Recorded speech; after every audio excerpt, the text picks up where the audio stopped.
आप हैं श्री परिपूर्णानंद रतूड़ी जी, आप हमारे साधु भाई भी हैं। आप अभी अभी कैलाश मानसरोवर, जो कि एक बहुत ही दुर्गम यात्रा होती है और हर किसी को पूरे जीवन काल में वहाँ जाने का मौका नहीं मिल पाता है, आप वहाँ यात्रा करके आए हैं। आपसे हम पूछेंगे कि वहाँ के अनुभव बताइए। आप बताइए। अनुभव ये है कि भारत सरकार का एक जो है वो वैसे तो बहुत सी यात्राएं हैं और वो नेपाल से भी है, लेकिन ये जो वो चाइना गवर्नमेंट और इंडिया गवर्नमेंट का जो है एक अनुबंध है। ये लगभग ये यात्रा जो है 18 से बंद थी है, क्योंकि जब वो डोकलाम जब वहाँ पर वो होता तो 18 से हाँ 18 से बंद थी, फिर बीच में वार्ता होती गई और ये फिर उसके बाद ये 25 में जो है स्टार्ट हुई है।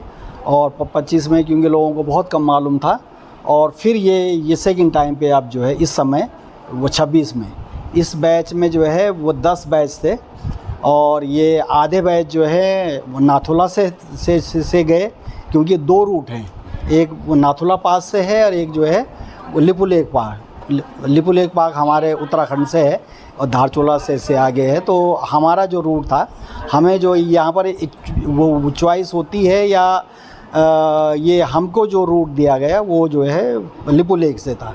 हालांकि लोग कहते हैं कि ये लिपुलेख वाला जो रूट है इसमें ब्यूटी जो है वो ज़्यादा है यहाँ पर। तो अच्छा, इसका मतलब जो कैलाश मानसरोवर है उसका कुछ हिस्सा चाइना में पड़ता है। हाँ, ये ऐसा है कि कैलाश मानसरोवर एक्चुअली जो है वो तिब्बत का हिस्सा है, और बहुत पहले ये राजा हरिश्चंद्र जब जो है वो जम्मू कश्मीर का एक पार्ट था। अगर उसकी एक मोहर आप जो है वो देखें तो वो है जम्मू कश्मीर एवं तिब्बत क्षेत्र, लेकिन ये बाद में जो है अंग्रेज़ों ने और ये सब जो है ये तिब्बत का पार्ट हो गया। अच्छा। और जब सन जो है 59-60 में वो चाइना ने जब इस पर एग्रेशन किया तो तिब्बत का जो है अधिग्रहण कर लिया। हाँ। और अब जो है वो ये जो इसका नाम है ये autonomous state of Tibet China ये लिखा हुआ है। तो वहाँ के लिए कुछ वीज़ा या कुछ बनाना? हाँ, ये वीज़ा है, ये जो है भारत के विदेश मंत्रालय से जो है यहाँ पर वीज़ा जो है बनता बनाना है। पड़ता है। हाँ, वीज़ा बनाना तो पड़ता आप है। लोगों के जो बैच में कितने लोग थे? हमारे बैच में 50 लोग थे। और 50-50 के कितने बैच रहे होंगे? 50 के यहाँ से जो है वो 10 बैच जो है इधर से थे, और वो 10 बैच जो है वो नाथुला से थे। अच्छा, हाँ। लगभग 500 लोग एक तरफ से 10 बैच थे। हाँ, और 500 लोग 500 लेंगे के 10 बैच। हाँ। 50-50 के 10 बैच। 50 के। और इसमें प्रोसेस ये होता है कि अप्लाई तो बहुत से लोग करते हैं, अच्छा। लेकिन फिर वो मिनिस्ट्री ऑफ एक्सटर्नल अफेयर में और विदेश मंत्री और बहुत से वो रहते हैं, उनके सामने फिर वो लॉटरी का वो ड्रॉ होता है। तो फिर अच्छा। वो पर्ची जो है वो निकालते हैं। अच्छा। और उसमें जिसका नाम आ जाता है वो फिर जो है ये हो कितनी बड़ी बात है, मतलब हजारों लगभग लाखों लोग वहाँ के लिए हाँ, आवेदन लाखों करते हैं, लोग करते हैं। लेकिन सभी का नंबर नहीं आता सभी है। का नंबर नहीं आता। कुछ ही लोगों का नंबर आ पाता है। हाँ, इस ये वजह से जो तो आप बहुत ही भाग्यशाली हैं। हाँ, कैलाश ये सब मानसरोवर जो है, महादेव- ये सब पूरे महादेव वर्ल्ड का में आशीर्वाद। आदि शिव और शिव जी का महत्व है। ये वहाँ की यात्रा कर चुके हैं, तो हाँ। बहुत ही मतलब अच्छा लगा। और आप भी गए थे?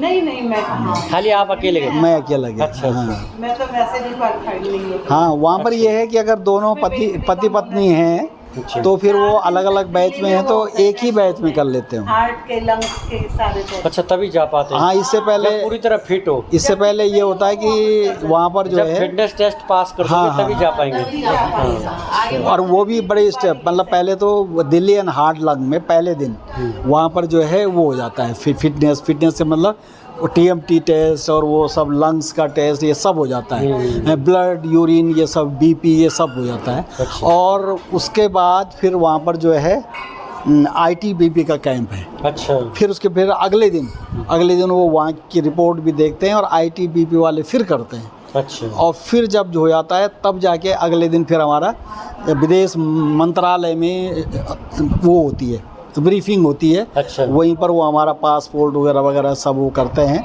और फीस भी ले लेते हैं। अच्छा। और फिर नेक्स्ट डे फिर हम जो है वहाँ से जो है प्रस्थान करते हैं। अच्छा। और फिर यहाँ से फिर जब हम जो है ये यहाँ से होते हुए धारचूला वाला था हमारा रूट, और धारचूला से फिर जो है गूंजी आता है। हाँ, और गुंजी। गूंजी में ITBP का कैंप है। अच्छा। और वो स्ट्रिक्टली फिर से वहाँ पर ITBP के डॉक्टर होते हैं, और क्योंकि हम हाइट पे आ जाते हैं वहाँ पर फिर हमारा वो हार्ट है वो BP ये सब देखते हैं। हाँ। अब बल्कि हमारे पास एक थे तो वहाँ से उन्होंने जो है वापस कर दिया। रिजेक्ट कर दिया। एक और थे बहुत बेचारे। ऊंची जगह जाने पे हाँ। ऑक्सीजन भी कम हो जाती है। हाँ। ऑक्सीजन कम होने से कई लोगों को बहुत हाई BP हाँ। हो जाता है, और हाई एल्टीट्यूड में कई प्रकार की बीमारियां ऐसी हाँ, होती हैं, बहुत सी बीमारियां हैं। वहाँ जो हो जाती है कईयों को BP बहुत डाउन भी हो सकता है। हाँ, कईयों को हाई हो सकता है, हाई कईयों भी को है, डिहाइड्रेशन हो सकता है, और लंग्स में पानी आ जाता है। हाँ। एक और भी है कि वो लंग्स में पानी आ जाते हैं, लंग्स में पानी भर नाक सकता है। की वो जो आर्टरी हैं फट जाती हैं, फट खून आ जाती है, जाते हैं। ब्लीडिंग तो हो बहुत सी ऐसी वहाँ पर है।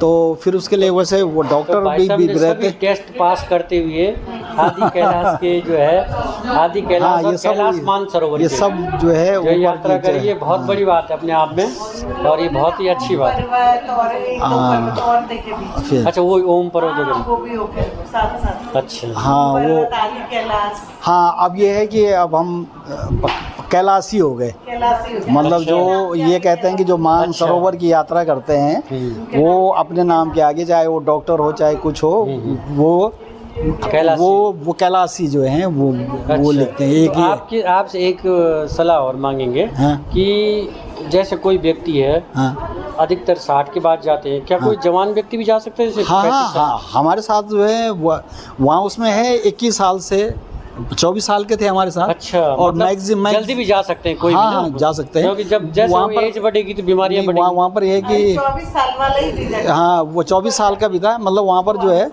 18-19 साल से ऊपर, और वो 70 ईयर, अच्छा। ये उनका वो है लगाया हुआ अच्छा। बैन है कि उससे जो ऊपर नहीं, और बाकी जो है फिट होना चाहिए, और कोई भी जाते हैं बल्कि जो हमारा बैच था उसमें सभी लोग थे। हम नहीं हमारे बैच थोड़े में यंग है वो, हमारे बैच में जो कम कैलाश से कम यात्रा करके आ गए वो यंग है, हमारे बैच जो वहाँ में तक कम की से कम फिटनेस लेके आ गए ना। 20-25 जो है वो थे, वो सीनियर सिटीजन थे। तो सारे बोल रहे थे यार ये सारा जो है ये बुड्ढों का बैच है। तो लेकिन पता चला कि जो हमारे साथ सबसे यंग एक दो में तो डेथ हुई। 24 साल का। अच्छा। और एक्चुअली उससे पहले क्या हुआ कि हमसे पहले वाला बैच जो था, हमसे पहले एज वाला तो बैच खाली नंबर है, आदमी हाँ। स्वस्थ है तो वो यंग है।